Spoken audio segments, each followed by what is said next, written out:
हमारे वरिष्ठ भ्राता, इस विद्यालय के मुख्य प्रवक्ता भ्राता जगदीश जी आप सबसे मिलने के लिए आए हैं। आपने इनके लिखे हुए पुस्तक किताबें जो इस साहित्य विभाग में, हमारे साहित्य विभाग में उपलब्ध है, वो पढ़ी भी होगी और अनेक गूढ़ रहस्यों की जानकारी प्राप्त की होगी जो शिव परमात्मा ने हम आत्माओं को पिता श्री ब्रह्मा बाबा के माध्यम से दी है। तो आज आपके सामने आए हैं अनेक और गूढ़ रहस्य आपके आगे स्पष्ट करने के लिए, लेकिन कई और प्रश्न आपके मन में आ सकते हैं। जीवन की धारणाओं के प्रश्न, योग से संबंधित प्रश्न कई होंगे, तो हम प्रश्न तो इनवाइट करेंगे ही। पहले हम जगदीश भाई जी से कुछ इनके अनुभव की बातें सुनेंगे और तब तक थोड़े से अगर प्रश्न मिल जाए तो फिर प्रश्न उत्तर भी रखेंगे। ओम शांति। अभी अभी जब हम बैठे थे उस परमपिता परमात्मा की मधुर स्मृति में गीत बज रहा था एक, जिसमें ये कहा जा रहा था कि राज योगी बनकर फूलों जैसा मुस्कुराना थी। जो योग शिविर अभी आप सब कर रहे हैं, ये उसका एक निष्कर्ष है, एक सार है कि क्या करना है। योगी किसको कहा जाता है? फूल केवल मुस्कुराता ही नहीं है, फूलों की मुस्कुराहट को देखकर देखने वाले व्यक्ति के चेहरे पर स्वतः मुस्कुराहट आ जाती है, मुरझाए हुए चेहरे भी खिल उठते हैं। ये उसका एक गुण है फूल का। फूल में सुगंधी भी होती है। सुगंधी या खुशबू के अलावा फूल सुंदर कितना होता है, निर्मल कितना होता है, श्रद्धा का प्रतीक है, स्नेह का प्रतीक है, बड़ों के प्रति सम्मान का प्रतीक है। वास्तव में गीत में तो एक ही बात कही जा रही थी फूल के विषय में, लेकिन एक निर्मल कोमल सुगंधिपूर्ण फूल तो हमें बहुत संदेश देता है हमारे जीवन के लिए। अगर हम सीखना चाहें तो हर एक से सीख सकते हैं। एक फूल से भी हम सीख सकते हैं कि हमारा जीवन कैसे होना चाहिए। तो राजयोगी अगर हम बनते हैं तो उसका हमारे जीवन में एक प्रभाव ये होना चाहिए, हमारे जीवन के तरीके में ये अंतर आ जाना चाहिए कि हम ना तो लोगों से नाराज हों, ना ज्यादा कहा सुनी करें, ना हमारी कोई उनसे लड़ाई झगड़ा या अनबन हो। मुस्कुराते रहें, वरना मुस्कुराते रहने का मतलब क्या है कि कैसी भी परिस्थिति हमारे ऊपर आए, जो हमारे किए हुए कर्म हैं वो भोग के रूप में हमारे सामने तो आएंगे। जन्म जन्मांतर हम अज्ञानतावश, भूल चूक वश जो कुछ करते आए, उसका फल जब परिपक्व होगा तो हमारे सामने किसी न किसी रूप में आएगा। अस्वस्थता के रूप में भी आएगा, कोई कार्य हम करेंगे कभी उसमें असफलता के रूप में भी आएगा। अन्य भी कई रूपों में हमारे सामने ऐसी परिस्थितियां प्रकट हो सकती हैं, लेकिन हम मुस्कुराते ही रहें। हर एक व्यक्ति चाहता है मुस्कुराना, और कोई कठिन नहीं है मुस्कुराना। लेकिन जब कोई विकट परिस्थिति आती है, मुश्किल समस्या सामने आती है, कोई हमारी निंदा करता है, कोई हम कहीं पर कुछ विशेष पुरुषार्थ करके किसी कार्य को किसी सिरे लगाना चाहते हैं, वहां अगर हम असफल हो जाते हैं, तब व्यक्ति मुरझा जाता है। मुस्कुराने की बजाय उसका मन दुखित हो जाता है। नहीं, मुस्कुराने का मतलब यह है क्या भी हो। योगी के ये लक्षण हैं कि निंदा स्तुति मान अपमान हर्ष शोक जय पराजय कैसी भी परिस्थिति हो, योगी का चित्त शांत हो, आनंदमय हो, क्योंकि वो परमपिता परमात्मा की स्मृति में लवलीन रहे। उसको मालूम है कि ये संसार में उतार चढ़ाव आएंगे, जीत हार होगी, ये खेल है। खेल में कभी एक पार्टी जीतती है, कभी दूसरी जीतती है। खेल तो खेल ही है। खेल हमेशा खुशी के लिए खेला जाता है। खेल में अगर हम हार गए तो उसमें रोने की क्या बात है, फिर तो खेलने का फायदा ही नहीं है। We should have the spirit of sports persons, we should play in the spirit of the game. खेलते हैं हम तो खेलने के भाव से खेलना चाहिए। ये संसार भी एक क्रीड़ा स्थल है, एक खेल का मैदान है, खेल है जीवन एक।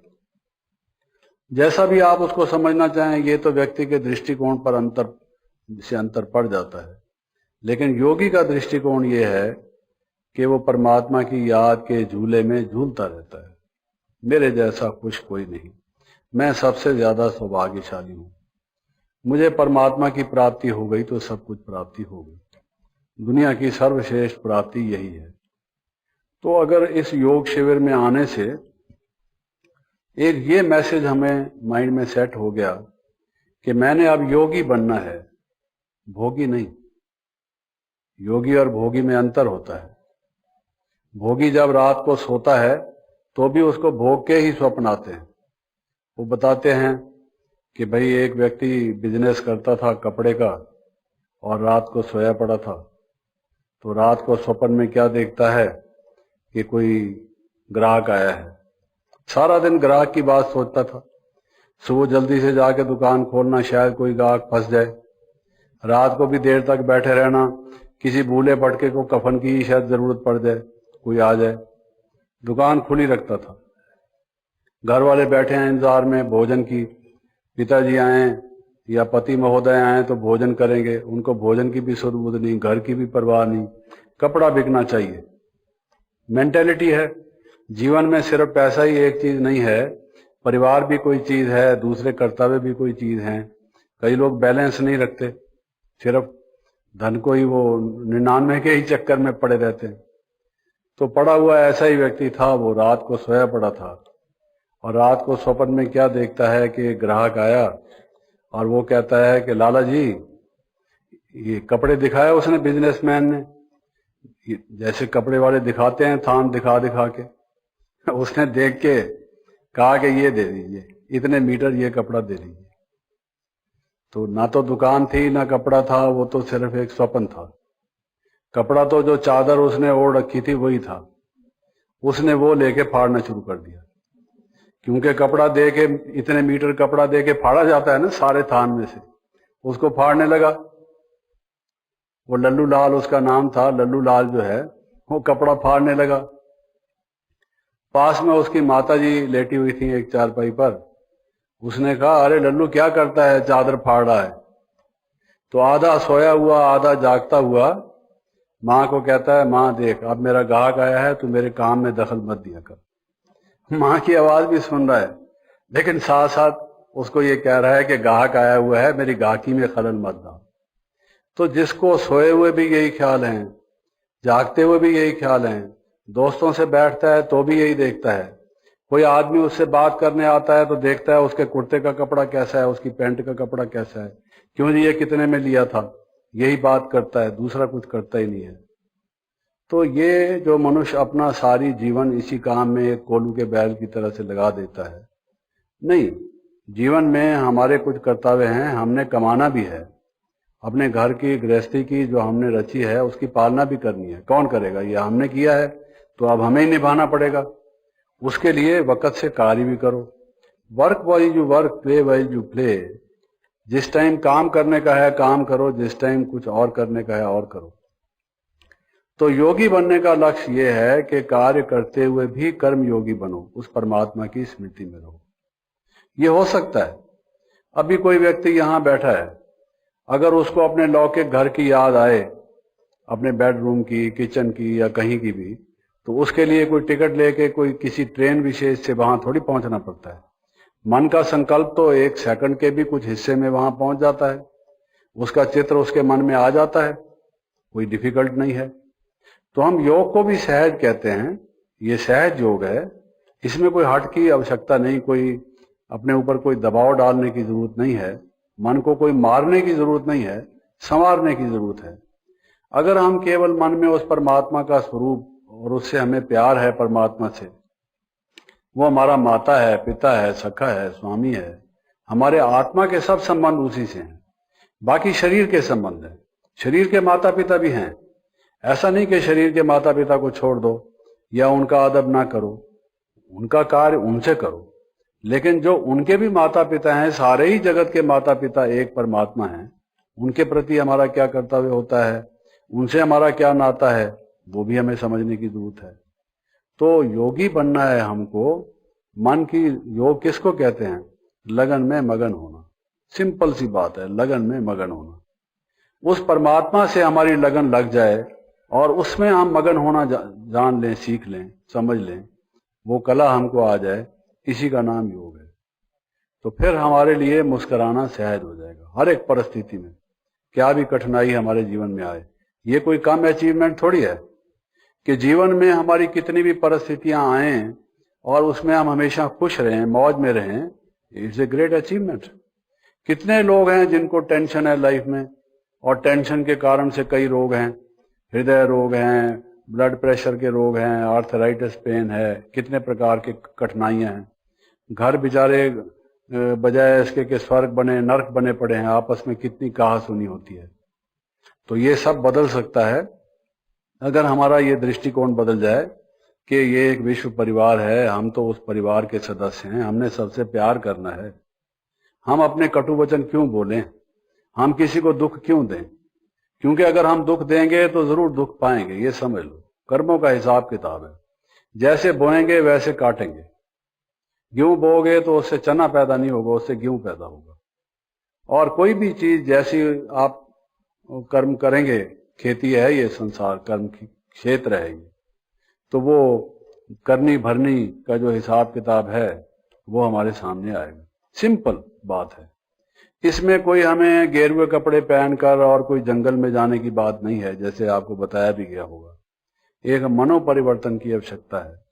तो इस योग शिविर में आने के बाद अगर आपका ये दृढ़ संकल्प हो गया, आपने ये प्रण कर लिया, हे प्रभु, हे परमपिता परमात्मा, मैं आपका एक बच्चा हूं, जो अज्ञानता में, भूल चूक में पहले मुझसे जो कभी हो गया सो हो गया, लेकिन आज से मैं आपके साथ ये अपने मन से सोच समझकर, हृदय से, सच्चे मन से ये प्रण करता हूं, प्रतिज्ञा करता हूं, व्रत लेता हूं कि मैं किसी को दुख नहीं दूंगा, कष्ट नहीं दूंगा, सेवा करूंगा, नम्रता से बोलूंगा, मीठा बोलूंगा, पाप कर्म नहीं करूंगा।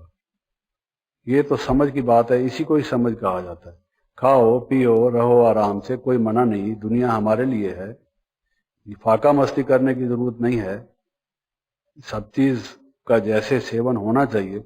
ऐसा नहीं कि भाई कर्मेंद्रियों के गुलाम हो जाए हम, वो भी हमको नहीं करना है, लेकिन ठीक तरह से हम रहें। परमात्मा हमारा पिता है, ये संसार हमारा है, हमारे ही लिए प्रयोग के लिए बना हुआ है, लेकिन उसका प्रयोग भी अगर हम गलत तरीके से करेंगे, दुरुपयोग करेंगे, तो उसकी भी हानि होगी। खाना है, खाना हमारे लिए है, ना कि हम खाने के लिए हैं। अधिक खाएंगे तो हमें अपाचन होगा, हमें ही पेट का दर्द होगा, हमें तकलीफ होगी। तो सब चीज को बैलेंस करके योगी का भाव यही है कि जो जितेंद्रिय हो, जिसकी इंद्रियां अपने वश में हो, जो करना चाहे ठीक सोच समझ के करे। और सबसे बड़ी बात जो है मनुष्य की सद्बुद्धि, कि बुद्धि ठीक हो। जिसकी बुद्धि भ्रष्ट हो गई, उल्टे काम करना शुरू कर देगा, और उल्टे काम शुरू करके अपने को विनाश की तरफ ले जाएगा। ये उसकी एक लक्षण है उस व्यक्ति का जिसकी बुद्धि भ्रष्ट हो। और सबसे बड़ा लाभ यही होता है योग का कि जब हम अपनी बुद्धि उस परमात्मा में लगाते हैं तो परमात्मा हमारी बुद्धि को परिवर्तित करता है, हमें सद्बुद्धि देता है, अच्छे विचार देता है। और अच्छे विचार से सर्वोत्तम चीज और क्या हो सकती है? ये जो कुछ भी संसार में हमने बना रखा है, विचारों से ही तो बना रखा है। तो संक्षेप में मैं ये कहूंगा कि ये मैसेज हमें अगर ठीक तरह से हमने समझ लिया, आवर विजिट इज सक्सेसफुल, तो हमारा यहाँ आना जो है ये सकारात्मक हो गया, सफल हो गया। आगे तो इसको हमने आगे बढ़ाना है। बाकी कुछ प्रश्न आए हैं बहन जी के पास, वो जो कहेंगे उसका उत्तर जहां तक हो सकता है मैं देने की कोशिश करूंगा। कुछ प्रश्न आए हैं। आज दादी जी ने क्लास कराया जिसमें अभी जब दादी जी सबसे मिले तो दादी जी ने विशेष जोर दिया काम और क्रोध विकारों पर जीत प्राप्त करने के लिए। तो कुछ एक ने पूछा है कैसे प्राप्त करें इन पर जीत। किसी ने पूछा है कि आजकल तो ये कहा जाता है कि ये सब नेचुरल है, तो जबकि नेचुरल है तो जीत प्राप्त करने की क्या कौन सी बात है। यहाँ तक कि क्रिश्चियनिटी में भी नन्स और फादर्स को सेलिबसी की न रखने की छूट धीरे धीरे दी जा रही है। तो आप इस संस्था में इस पर जोर क्यों देते हो? ये प्रश्न क्या है नेचुरल शब्द या नेचर, इसके दो अर्थ हैं। एक है हमारी रियल नेचर, एक है हमारी एक्वायर्ड नेचर। जिस तरह के संग में हम रहते हैं, जिस माहौल में रहते हैं, जो कर्म हम जिस टाइप के बार बार करते हैं, जो हमारी आदत बन जाती है, उस आदत को भी लोग ये कहते हैं कि इसकी नेचर है। हर एक व्यक्ति की, कई व्यक्ति स्वभाव से जिद्दी होते हैं, तो जिद हर एक का स्वभाव तो नहीं है। जिद होना कोई नेचुरल तो नहीं है, रियल नेचर तो नहीं है। रियल नेचर तो फ्लेक्सिबल है। आदमी जो रीजनेबल बात समझे उसको करे, जो गलत बात समझे उसके ऊपर आग्रह करने की क्या जरूरत है। लेकिन कुछ लोग किन्हीं परिस्थितियों में, किसी कुसंग में, कई कारणों से जिद्दी बन जाते हैं। बचपन से मान लो किसी बात पर हट कर बैठे, माँ बाप मानते चले गए, उसके लाड कोड को, लाड प्यार के बात रखने के लिए उसकी जायज नाजायज हर बात में चलते गए। डॉक्टर कहता है इसको आइसक्रीम मत खिलाना, इसका गला खराब है। उसने कहा मैं तो आइसक्रीम खाऊंगा, उसको मना किया 2-4 दफा, नहीं मानता, जिद करता है, चीजें उठा के फेंकता है, तंग करता है। क्या करें? अच्छा भाई इसको खिला दो। जिस चीज की जिद करता है आकर हम सरेंडर करके उसको करते जाएं, उसकी बात मानते चले जाएं, वो जिद्दी हो जाता है। वो समझता है कि अगर मैं अपने बात पर अड़ा रहूंगा, आखिर ये लोग हथियार डाल के मेरी बात मानेंगे। तो उसको जो पहले से सक्सेस मिलती चली आई, अभ्यास होता आया, वो जिद्दी बन जाता है। अब कोई आदमी कोई कहता है कि जरा ये गलत काम कर रहा है, आपकी बात मानेगा, आप इसको जरा समझा दो, तो आप कहते हैं नहीं भाई ये हमारी भी नहीं मानेगा। क्यों नहीं मानेगा? आप तो बड़े हैं इससे। तो वो कहता है ये जिद्दी है, इसकी ये नेचर से ही जिद्दी है। तो ऐसा नहीं कि नेचर हर एक इंसान की जिद की होती है, लेकिन इस व्यक्ति की जो आदत है वो जिद की हो गई है कई कारणों से।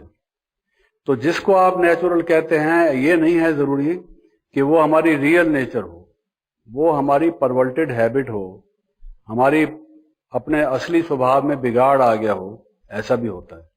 तो ये क्रोध कोई नेचुरल नहीं है। लेकिन क्या है, आप छोटा बच्चा है घर में, अब वो देखता है कि हमारे माता जी ने खाना कुछ थोड़ा देर से बनाया और पिताजी ने क्या कहा उसको कि भाई तो रोज खाना लेट बनाती है, मैं ऑफिस में लेट पहुंचता हूं, मैं नहीं खाता खाना, जा रहा हूं मैं। क्या मजाक बना रखा है, हम सारा दिन काम करते हैं और यहाँ खाना भी ठीक टाइम पर नहीं बनता, इत्यादि इत्यादि। गुस्सा करके वो हावी होने की कोशिश करता है। तो बच्चा देखता है ये क्रोध कर रहे हैं, और दूसरे दिन जो माँ है वो जरा टाइम से बनाती है, तो वो समझता है ऐसे अगर बोला जाए किसी को तो दूसरा व्यक्ति बात मान जाता है, झुक जाता है। तो वो भी रोब करने लगता है, देती है कि नहीं देती खाना, छड़ी उठा के माँ को भी दिखाने लगता है। सीख लेता है, घर के गलत माहौल में ये चीज सीख लिया। अब उसने क्रोध सीख लिया, तो क्रोध कोई हमारी रियल नेचर थोड़ी है। काम को एक दूसरे से प्यार से, समझ से कराया जा सकता है।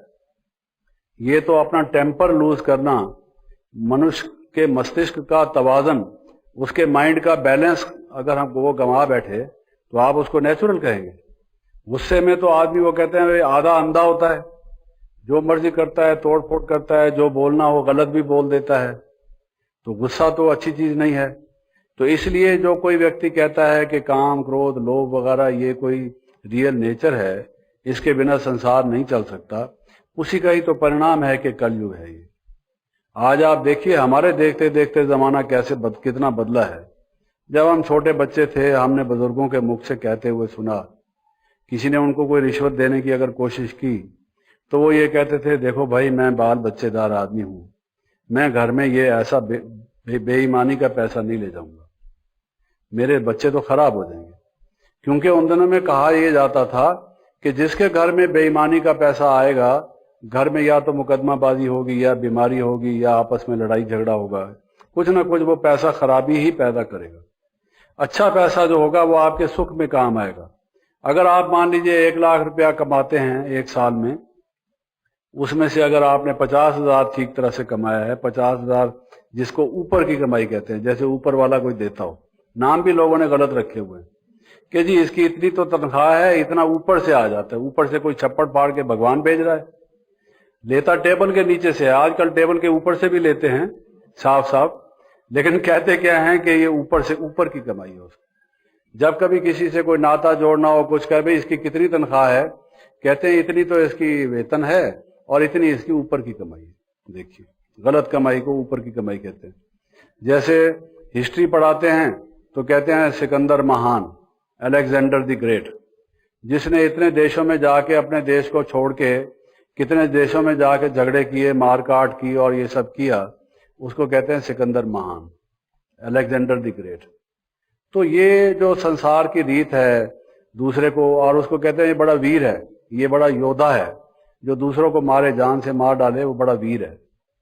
तो कुछ ऐसे अच्छे लेबल लगाने से हमने बुराई को भी कुछ अच्छे नाम देकर अच्छा मर्तबा दे दिया, अच्छी position they the. It is just like that. तो वो मैं बता रहा था कि उस टाइम बुजुर्ग ये कहते थे कि ना भाई हम ये गलत कमाई, हम ये खराब कमाई घर में नहीं ले आएंगे। और आज हम देखते हैं वही लोग ये उसी आर्गुमेंट को दूसरे तरह से पेश करते हैं कि साहब हम बाल बच्चेदार आदमी हैं, तनख्वाह से कैसे गुजारा होगा? अगर हमको ये इधर उधर से मिलेगा नहीं, हमारे बच्चे मेडिकल साइंस पढ़ेंगे, विलायत में भेजेंगे, इनको विदेश में भेजेंगे, इनको ऊंची पढ़ाई पढ़ानी है हमने, और आखिर इनको अच्छे घर में हमने ब्याना है, इनको अच्छा घर मिलेगा कहाँ से? जब तक घर में कारें नहीं होंगी, सर्वेंट्स नहीं होंगे, बंगले नहीं होंगे, और ये किसी कॉन्वेंट स्कूल में पढ़ के इंग्लिश फटाफट बोलते नहीं होंगे, और विदेश रिटर्न का इनको लेबल नहीं लगा होगा, तो ये हम कैसे इनका डिस्पोजल करेंगे? आप इस बात को इस ढंग से, पहले भी यही कहते थे हम बाल बच्चेदार आदमी हैं, अब भी बाल बच्चेदार आदमी हैं। पहले कहते थे कि हम खराब कमाई नहीं लाएंगे, और अब कहते हैं नहीं लाएंगे तो गुजारा कैसे होगा? द रिवर्स आप देखिए।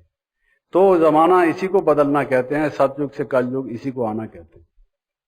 कहते हैं भाई जो सतयुग था उसमें व्यक्ति कहता था एक ही बात को, जो आज भी कहता है, लेकिन वो बदल गया है।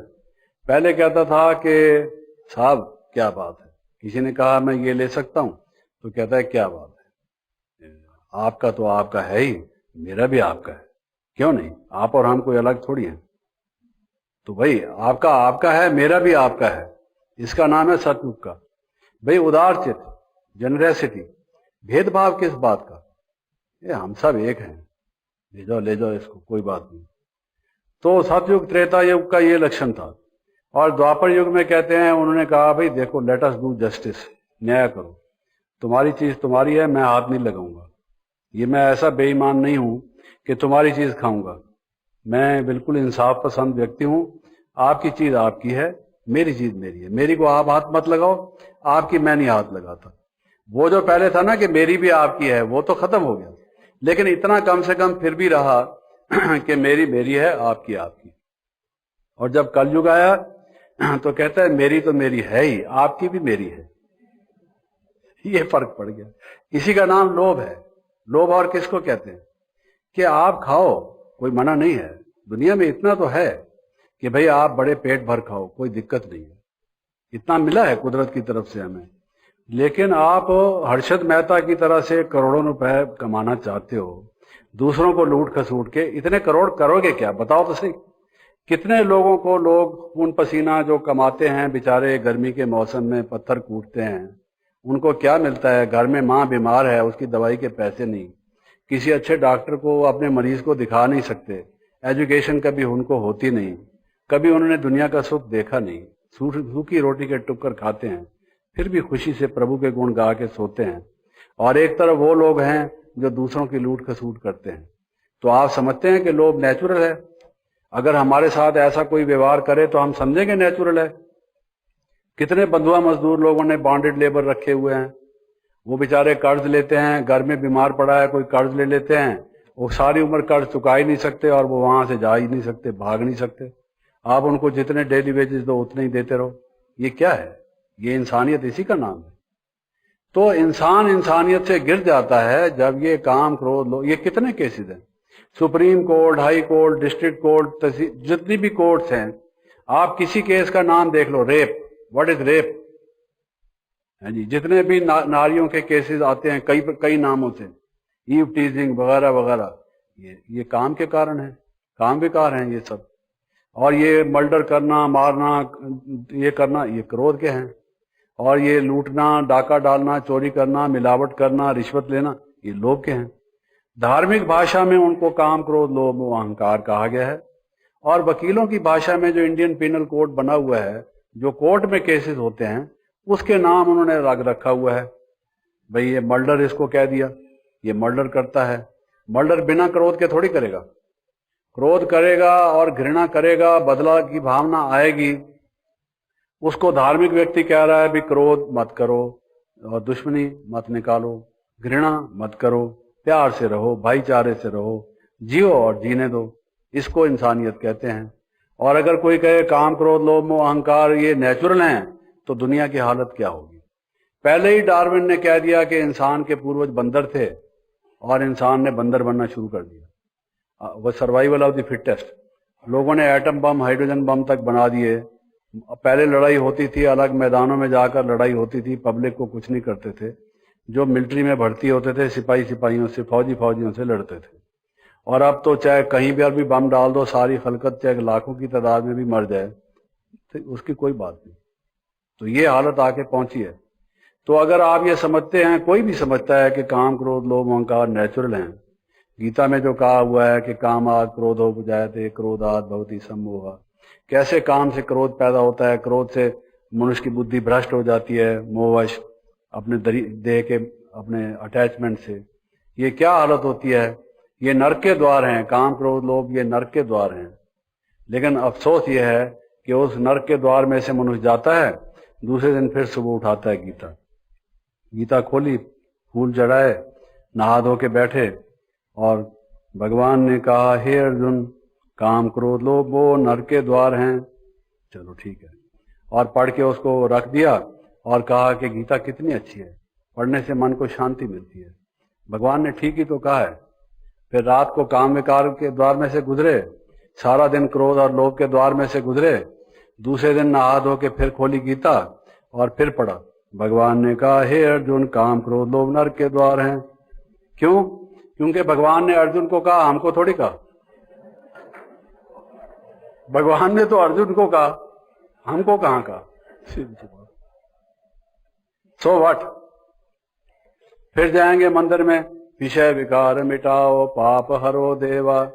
भगवान ने ठेका ले रखा है पाप हरने का और हमने ठेका ले रखा है पाप करने का। बताइए, देखें दोनों में से कौन जीतता है? What is this? कर हम रहे हैं, हम छोड़ेंगे नहीं तो कैसे छूटेगा? आप ये सोचिए। इसलिए अब ये चीज सोचकर कि हमने ये छोड़ना है, परमात्मा हमें पुकार रहा है कि मेरे बच्चे, मुझे तो कहते हो तू पतित पावन है और मैं पावन बनाना चाहता हूं, और फिर खुद पतित बनते हो, और केवल बनते ही नहीं, जस्टिफाई करते हो, रैशनलाइज करते हो कि पतित होना तो लाजमी है, नेचुरल है। मेरे से भी आर्गुमेंट करते हो, इतने आर्गुमेंट करने वाले वकील बन गए हो। देखिए, धर्मराज से भी आर्गुमेंट करते कि ऐसा है। यही नरक बनता है इन विकारों से। इन विकारों को छोड़ने से स्वर्ग बनता है। जिन देवी देवताओं की पूजा करते हो, लक्ष्मी नारायण के मंदिर में जाते हो, अगर वो भी कामिक क्रोधी थे, हम भी कामिक क्रोधी हैं, तो क्यों पूजा करते हो उनकी? फर्क क्या है? फर्क जरूर ये है, उनको देवी देवता कहते हो, उनमें दिव्य गुण थे। दिव्य गुण किसको कहा जाता है? ब्रह्मचर्य एक दिव्य गुण है। और शीतलता, मन की निर्मलता किसी से नम्रता से बोलना, मिठास से बोलना, प्यार से बोलना, ये दिव्य गुण है। क्रोध करना ये तो आसुरी गुण है। अगर ये दोनों एक ही बराबर हो या यही नेचर हो तो ये क्यों बने हुए मंदिर? पूजा हम करते हैं, लेकिन पूजा करने जिनकी करते हैं उनके गुण हम धारण नहीं करते कि ये हमारे बड़े बुजुर्ग हैं। त्वमेव माता च पिता त्वमेव बंधु च सखा त्वमेव विद्या द्रविणम त्वमेव सर्वम मम देव देव। अब ये प्रभु की महिमा की हमने। तुम हमारे माता पिता हो। अच्छा, हमारे माता पिता परमात्मा हैं। वो कैसे हैं? वो तो परम पवित्र हैं, वो तो पतित पावन हैं, वो तो अजामिलों का, गणिकाओं का भी उद्धार करने वाले हैं। हे प्रभु, हमारा भी उद्धार करो। तो परमात्मा जो पिता हैं आपके, उनकी ये महिमा है। और आप पिदरम सुल्तान बूद, बाप मेरा सुल्तान था। लखनऊ में जाओ, खुद आदमी टांगा चलाता है और कहता है नवाब शुजाउद्दौला हुआ करते थे, यहां से जाते थे, अशरफियां लूटा करती थी, वो हमारे चाचे के चाचे के चाचे के चाचे हुआ करते थे। तो आप क्या कर रहे हो? अगर किसी का बाप मजिस्ट्रेट है और लड़का उसके सामने पेश किया जाता है कि साहब इसने मर्डर किया है, कितनी शर्म की बात है। हमारे पिता परमात्मा इतना पवित्र है और हम लड़के, हम उसके बच्चे, पुत्र पुत्रियां, हमारे क्या लक्षण है? कहते हैं भाई सन शोज फादर। बच्चे का तो ऐसा होना चाहिए, कहते हैं ये फलां का बेटा है। हाँ जी, फलां का बेटा है। तो ये समझते हैं कि इसका बाप इतना अच्छा है, ये लड़का भी अच्छा ही होगा। तो कैसा होना चाहिए हमको? तो ये अब हमारी समझ में आना चाहिए कि नहीं करेंगे, नहीं करेंगे, नहीं करेंगे। बुरे कर्म जो हैं हम नहीं करेंगे। आज से हमने ये सीख लिया, क्योंकि बुराई का फल बुरा है, अंत बुरे का बुरा। आज हो सकता है आपको बुराई का फल बुरा ना दिखाई दे। पैसा कमाने वाला कमाता जाए, बंगले बनाता जाए, कारें रखता जाए, एक दिन मरेगा। एक दिन आदमी सीढ़ी पर चढ़ता गया और आपको लगा है ये तो बहुत चढ़ता गया, मैं तो अभी तक नीचे खड़ा हूं, और ऊपर की सीढ़ी का कदमचा टूटा और वो गिरा नीचे, हड्डी पसली खत्म। हर्षित मेहता का क्या हुआ? इतनी मेहनत तो कमाने में की, धोखाबाजी में की, उसके क्रुकेडनेस से थिंकिंग की करने के बाद सारी इज्जत क्या हुई? आप बताइए। बुराई का अंत बुरा है, भलाई का अंत भला है। ये सोचकर जीवन में चलो, ये हमारा लक्ष्य। दूसरा क्वेश्चन, किसी ने इंग्लिश में प्रश्न किया है, we know that dynamism is life. No, dynamism, dynamic होना। We know that dynamism is life, then what is the role of peace in it? Peace. Do we mean some stoppage of life processes for some time or something else? What is the clear meaning of peace in dynamism? ये piece यानी शांति और dynamism यानी क्रियाशीलता, किसी कार्य में तत्परता, पुरुषार्थ में प्रवीणता। ये कोई परस्पर विरोधी गुण नहीं है, बल्कि सहायक है। ऐसा नहीं है कि जो व्यक्ति शांत हो वो क्रियाशील नहीं होता, बल्कि वो क्रिएटिव वर्क करता है, वो ऐसा कार्य करता है जिससे भला हो संसार का। और जो पीसलेस होकर कार्य करता है, कार्य वो भी करता है, लेकिन उस कार्य से रिजल्ट क्या होता है? मान लीजिए किसी ने गुस्से में आकर अपने शांति को गंवाकर एटम बम बना डाला, उसका रिजल्ट क्या होगा? जो पीसफुल व्यक्ति होगा वो एटॉमिक एनर्जी को, उस पावर को अपने वश में करके उससे लाइट पैदा करेगा, उससे कारखाने चलाएगा, उस एनर्जी से, ऊर्जा से अच्छे काम करने की कोशिश करेगा। इसलिए उसको कहते हैं peaceful uses of the atomic energy. और जो दूसरा किस्म का कार्य करता है, डायनेमिज्म उसमें भी है, क्रियाशीलता उसमें भी है, काम वो भी करता है, लेकिन वो काम क्या करता है? दुनिया को ही तबाह करने का काम करता है। तो पीस और जो क्रिएटिविटी है, जो काम करने की रचनात्मक प्रवृत्ति है, बल्कि ये अगर पीस और ये रचनात्मक प्रवृत्ति इकट्ठे नहीं होंगे तो एक अच्छे विश्व का निर्माण नहीं होगा, बल्कि जो निर्माण होगा वो अंतोगत्वा विध्वंस करने वाला होगा। वो जो काम करेगा उसका नुकसान होगा, नतीजा उसका खराब होगा। आप कोई मिसाल दे दीजिए कि कोई चीज किसी ने बनाई लेकिन पीसलेसनेस होकर बनाई, पीसलेस होकर, तो उसका नतीजा कोई अच्छा निकला, ऐसा नहीं होता। अगर उसका कोई बाई प्रोडक्ट किसी ने अच्छे काम में यूज कर लिया तो वो पीसफुल व्यक्ति ने किया होगा। जो पीसलेस व्यक्ति था उसने तो एम ही ये रखा कि इससे नुकसान कैसे हो। अब वही स्टील है या वही लोहा है, लोहे से एक पीसलेस व्यक्ति तलवार बनाएगा और लोहे से एक पीसफुल व्यक्ति जो है एक बाल्टी बनाएगा या कोई ऐसी चीज बनाएगा जो अच्छे काम में इस्तेमाल की जा सके। चीज वही होती है, लेकिन उसके इस्तेमाल करने के तरीके मनुष्य के मनसा पर डिपेंड करते हैं, आधारित होते हैं कि ये व्यक्ति शांत है तो उसकी जो रचना होगी वो भी शांति पहुंचाने वाली होगी, अगर वो अशांत है तो उसकी रचना भी अशांत करने वाली। लेकिन क्रिएटिविटी और activity is life, peace is also life. कोई जो डेड चीज है वो तो पीसलेस या पीस अनुभव ही नहीं कर सकती। अनुभव होता ही चेतन को है, जो लाइफ वाला व्यक्ति हो, तो उसके बिना नहीं हो सकता, और लाइफ के बिना तो आदमी क्रिएटिविटी कर ही नहीं सकता। तो ये बल्कि पीसलेसनेस जो है वो हमारी क्रिएटिविटी और लाइफ को इफेक्ट करती है। उदाहरण के तौर से क्रोध है, सबसे पहले तो क्रोध का इफेक्ट मनुष्य पर देख लीजिए, उसके नर्वस सिस्टम पर क्या पड़ता है। योग में कोई व्यक्ति बैठा है, डॉक्टर के पास ईईजी और ईसीजी है, वो किसी के हृदय की गति को देख ले, उसके मस्तिष्क से जो वेव्स निकल रहे हैं, ब्रेन वेव्स जिसको कहते हैं, उसको माप ले, उसके जो टोन है मसल का उसको माप ले, उसके जो और पैरामीटर से अगर उसके शरीर का परीक्षण कर ले, तो जो व्यक्ति शांत होकर कर्म कर रहा है, सबसे पहला यह है कि उसका स्वास्थ्य बना रहेगा, उसका शरीर ठीक रहेगा और उसका मस्तिष्क जो है वो संतुलित होकर कार्य करेगा। और जो पीसलेस होकर कार्य कर रहा है तो उसको ही देख लीजिए कि उसका अपना ब्लड प्रेशर अप होगा, हार्ट बीट ज्यादा होगी, उसका बाकी भी जो सारा शरीर है वो झकझोरा जा रहा होगा। तो पीसलेस वाला भी एक्टिविटी तो कर सकता है, हाइपर एक्टिविटी भी कर सकता है, सारी एनर्जी को एक बहा सकता है, किसी काम के लिए लगा सकता है, लेकिन उसका रिजल्ट उसके अपने लिए और संसार के लिए खराब। लास्ट क्वेश्चन, एक दो क्वेश्चन। समय काफी दौड़ता जा रहा है, कई भाई बहनों वैसे तो काफी आपके प्रश्न हैं जिनका समाधान कल के विषयों में आ जाएगा, जैसे कि संस्था का खर्चा कैसे चलता है आदि आदि।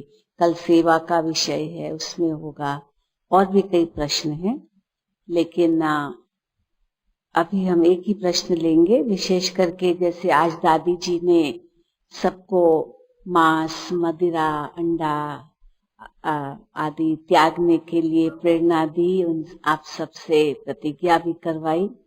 तो किसी का प्रश्न है कि ठीक है, मैं तो नॉनवेज नहीं खाऊंगा, लेकिन अगर मेरे घर के मेंबर्स नॉनवेज हैं तो क्या मैं नॉनवेज चीज को हाथ भी नहीं लगा सकता हूँ क्या? और दूसरा किसका है कि शरीर का एक प्रश्न है कि दादी जी ने ये सब छोड़ने की बातें कही, लेकिन मेरा मानना है कि जिस तरह अंडा या मांस जानवर के शरीर का एक हिस्सा है, निसंदेह जानवर के शरीर से निकलने वाला दूध भी उसी शरीर का एक हिस्सा है, और वो जानवर के बच्चे के लिए है, न कि हमारे शरीर के लिए। तो कृपया इस पर प्रकाश डालें। जानवर के जो दूध की बात कही गई है, कुछ हद तक ठीक है और कुछ हद तक विचारणीय है, चर्चनीय है, और उसका उत्तर है क्या है कि जानवर का जो दूध है, गाय का दूध है, भैंस का दूध है, वो उसके बच्चों के लिए होता है, इसमें कोई शक की बात नहीं। लेकिन उस समय को ख्याल में रखिए जब लोग पशुओं की इतनी सेवा करके उनको भरपूर खिलाते थे।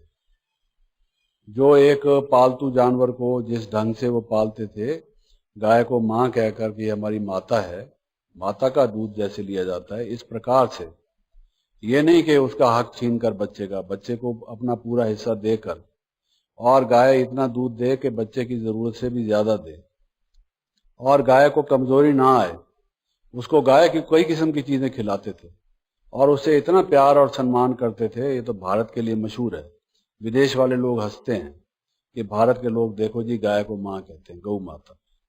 अब गौ माता क्यों कहते हैं? जैसे छोटे बच्चे को मां दूध देती है और उसकी पालना करती है, बचपन से उसके शरीर में वो गया होता है, उसी से जीवन भर उसकी जो हड्डियां बनी, जो उसका मांस बना, जो उसका शरीर बढ़ा, तो उसकी शक्ति उसमें आई।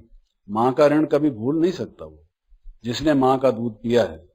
और क्या कहते हैं लोग, तो अरे तू माँ के दूध को भी धिक्कारता है, तू माँ से ऐसे बोलता है, शर्म नहीं आती तुझे? कोई माँ का एहसान कितना होता है मनुष्य के ऊपर, इसके ऊपर कई कहावतें और स्टोरीज बनी हुई हैं। निस्संदेह वो कहते हैं जननी जन्म भूमि स्वर्गाद अभिगरीयसी, कि जो माँ है और जन्म भूमि है वो स्वर्ग से भी बढ़कर है। तो माँ का ऋण कोई कम नहीं होता। आदमी कितना भी बड़ा हो जाए, बादशाह बन जाए और कुछ क्या भी बन जाए, माँ फिर भी माँ है। वो कहते हैं जब अकबर घर में आता था तो उसको माँ कहती थी, अकबरू तू आ गया? और वो कहती, माँ तू मुझे कहने से पहले बादशाह सलामत, जहां परवर, अन्नदाता इत्यादि इत्यादि बादशाह अकबर आते हैं, मेरा अनाउंस करते हैं, और मैं घर में आता हूं, तुम मेरे को कम से कम अकबर नाम तो पूरा कह दिया कर। और तू कहती है कि अकबरू आ गया, मैं कोई छोटा बच्चा थोड़ी हूं। माँ कम से कम ये तो मेरा कुछ तो ख्याल कर, मैं भी आखिर बड़ा हूं। वो कहते हैं इस दुनिया के 3 नाम, परसू, परसा, परसाराम। छोटा बच्चा होता है तो कहते हैं परसू इधर आजा, माँ कहती है। थोड़ा बड़ा होता है तो लोग उसको कहने लगते हैं, परसू मत कहा कर, इसकी सगाई होने वाली है तो इसका नाम परसा तो कम से कम बुला, परसा इधर आजा। और जब बड़ा होता है तो परसाराम उसको बोलते हैं, बच्चे वाला हो जाता है तो लाला परसाराम बोलते हैं। फर्क पड़ता है, उतना फर्क तो घर में भी पड़ जाता है। और ये बादशाह जहान परवर अकबर साहब हैं और इनको तू अकबरू कहती है, ये तो ठीक नहीं। तो उसने कहा, मैं तो तुझे अकबरू कहूंगी, तू मेरा तो वही छोटा लाल है, मैं तो तुझे उसी तरह से देखती हूँ। तो क्या बोलता है, कहता है माँ मुझे सबसे प्यारा नाम यही लगता है, मैं तो तुझे लाड से कह रहा हूँ, तू मुझे इसी नाम से बुलाया कर। दुनिया ने तो मुझे बोर कर दिया है, ये आते हैं वो आते हैं, वो अपनी तरह से जो कहते हैं उनको कहने दे। घर में आकर मेरी जो सारी थकावट दूर होती है तब होती है जब तू मुझे अकबरू कह के बुलाती है। ये मेरा प्यारा नाम है, मेरे बचपन के वो भोले दिन याद मुझे आ जाते। तो माँ का तो ये है।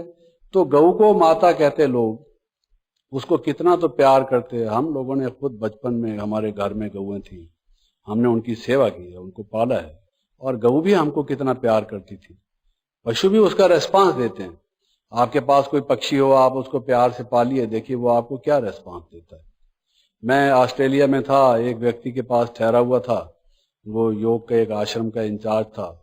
तो जब हम कभी आते थे लोगों को योग वगैरह सिखाकर, विदेशी ऑस्ट्रेलियन ही था वो, तो उसने एक तोता पाल रखा था, उसको कुछ सिखा भी रखा था। तो तोता उसका, वो भी उसके गुण गाता था। जब हम वहां लौटते, दरवाजा खुला और वो कहेगा, David you have come, David तुम आ गए, उसको बोलता है अंग्रेजी भाषा में, डेविड यू हैव कम। हाँ जी। और 2-4 उसने सेंटेंसेस ऐसे याद कर रखे थे, बड़े प्यार से, ऐसे ऐसे ऐसे, वो अंगुली करेगा, उसको ठुंगा मारेगा, प्यार करता है। आप किसी को भी देख लीजिए, अगर आप प्यार करेंगे तो आप प्यार का रेस्पॉन्स करते हैं। पशु भी ऐसे करते हैं। अभी तक 2 कास्ट हैं, सब कास्ट हैं, एक सपरे और एक नागपाल। ये पंजाब की 2 सब कास्ट हैं, सपरा और नागपाल। हमारे भी क्लास फेलोज कुछ सपरा और नागपाल हुआ करते थे, और वो सांप और नाग की पूजा किया करते थे। अरे हम कहते भाई तुम दूध पिलाते हो सांप को, वो कहते हैं दुग्धपानम भुजंगानाम विषवर्धनम, कि सांप को तुम दूध पिलाते हो, उसकी जहर बढ़ाते हो, और तुम क्या काम करते हो, उससे मजाक किया करते। तो वो ये कहते हैं कि जो सपरे और नागपाल होते हैं उसको सांप काटता नहीं कभी। आज तक हमारे खानदान में ये रिवायत है, कभी किसी ने सांप ने किसी को काटा नहीं। हम कहते थे सांप को कहां से पता लगा तुम्हारी सब कास्ट क्या है, तुम नागपाल हो या, हमें नहीं पता था जब तक तुमने बताया नहीं। तो सांप बेचारा बिल में छिपा हुआ वो निकला, वो ये सोचेगा कि ये नागपाल का घर है, इनके बच्चों को हमने नहीं काटना, ये क्या बात करते हो तुम। कहता था ठीक है, कभी सांप आए तो बेशक मेरे को ले चलो, मजाल है काटे, हमें डर ही नहीं। तो क्या है कि उनके मन में एक फेथ है, भाई हमें सांप काटेगा नहीं, और सांप को भी वो फेथ पहुंचता है। देखिए मन को मन से राह होती है, दिल को दिल से राह होती है। तो गऊओं की इतनी सेवा लोग करते थे, और वो जैसे उसके बछड़ी बछड़ा होते थे गाय के, घर के मेंबर भी उसके बच्चे होते थे। जैसे उनका हक है उनका भी हक है, ऐसे वो समझते थे, और वो उनकी सेवा करते थे। It was a mutual kind of agreement, not written by a lawyer.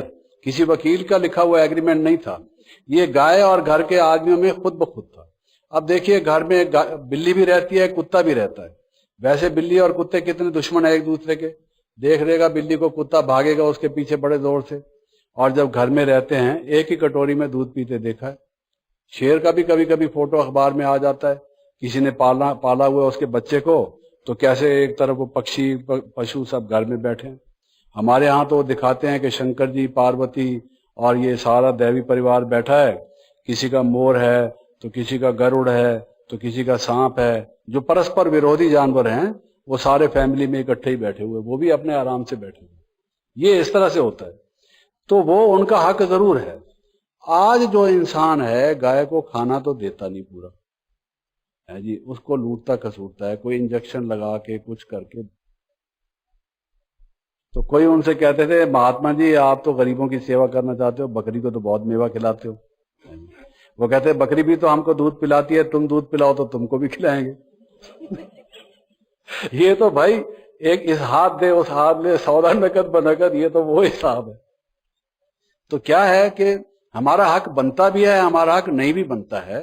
ये डिपेंड करता है हमारे व्यवहार के ऊपर, इसको आपको समझना चाहिए।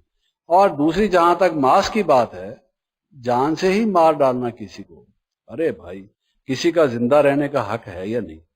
इंसान के बच्चे को कोई मारता है तो आप क्या सोचते हो? और हैवान के बच्चे को, जबकि दुनिया में हजारों लाखों पदार्थ हैं खाने को। हलवाई की दुकान पर कितने प्रकार के वो बने हुए हैं, सब्जियां कितने प्रकार की मिलती हैं, फल कितने प्रकार के मिलते हैं, मेवे कितने प्रकार के मिलते हैं। उनको बना बना के एक ही बेसन की कितनी चीजें बनती हैं खाने को, कोई कमी है? उनको ना खाकर किसी के गले पर छुरी मार के उसको खून बहा के उसका खाते हो। पेट है कि कब्रिस्तान है? मुर्दे डालते हो उसमें। ये पेट समझा हुआ है या आपने कब्र समझी हुई है? क्या है? कितने दफना रखे हैं अब तक, कितने खा रखे हैं? वो बोलते हैं सब कुकड़ू करते हैं, अंदर एक ना एक नतीजा दिन निकलता है आदमी का। तो ये गलत काम करता है मनुष्य। जिसको आज ये काम आ जाता है पशु को मार के खाने का, कल वो इंसान को भी मार डालता है। और जिसकी बुद्धि ऐसी है कि किसी को दुख नहीं देना, वो किसी को कैसे खाएगा?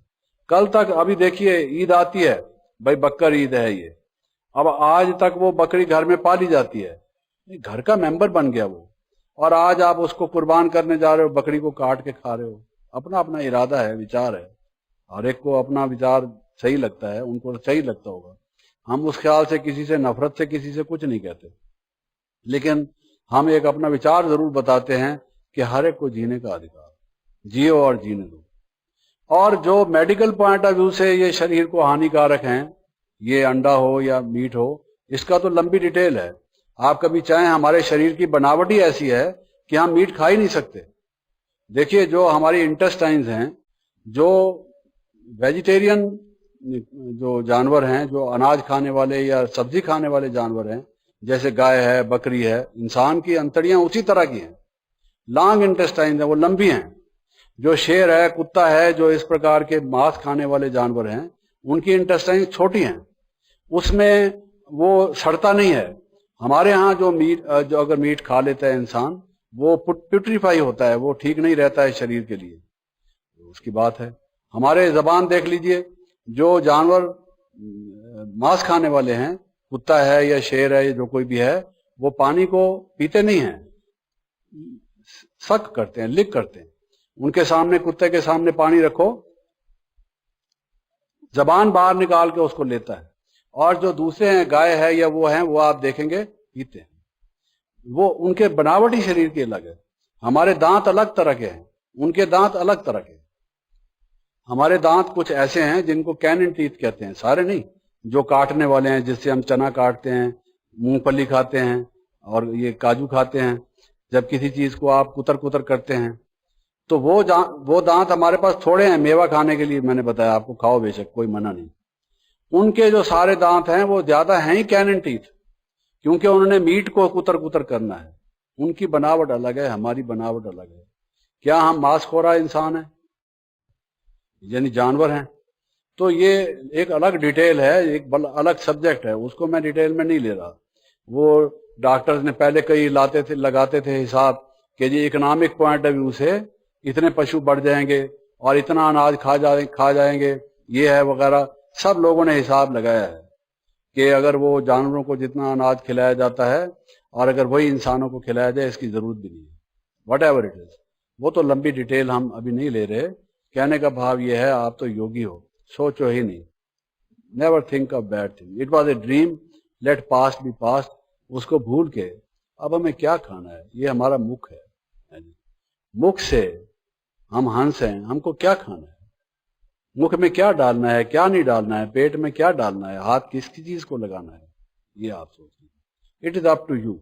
हम तो आपको एक अच्छा विचार आपके सामने रखते हैं, आप मर्जी के मालिक हैं, अपना सोच खुद कर सकते हैं। आप क्या पसंद करते हैं, ये कोई बंधन तो है नहीं। अच्छी चीज बताते हैं हम आपको, जिसको स्वीकार हो उसको करो, जिसको ना स्वीकार हो, it is up to you. Om Shanti.